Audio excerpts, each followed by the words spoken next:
In today's video, I'm going to teach you how to access developer tools in Microsoft Edge.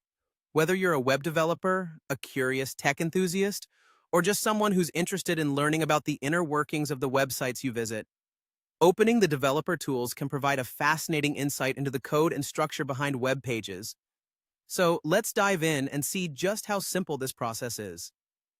To get started, you'll need to open Microsoft Edge on your computer.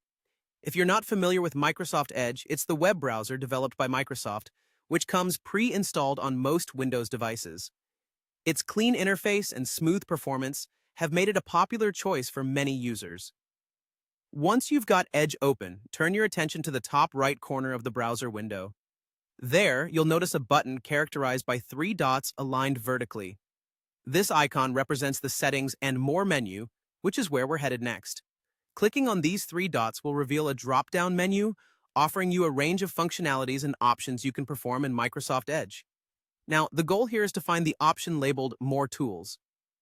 Take a moment to scan through this drop-down menu carefully until you spot More Tools. Once you've found it, go ahead and give it a click. This action will further expand your choices, revealing additional tools that can enhance your browsing experience. Next, in this secondary menu, you're looking for an option called Developer Tools.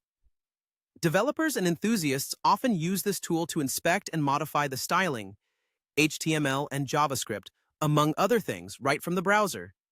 Once you see Developer Tools, clicking it will open a new panel either at the bottom or the side of your Edge browser window. And that's it. You've successfully opened the Developer Tools in Microsoft Edge. By following these steps, you're now equipped to explore and interact with the intricate layer of web technology. Remember, the developer tools can be a powerful resource.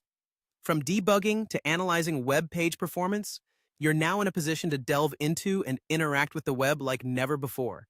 So go ahead, give it a try, experiment, and see what you can uncover. And if you find this tool as useful and intriguing as many others do, perhaps this will be the start of your journey into the world of web development. Thanks for watching, and happy exploring!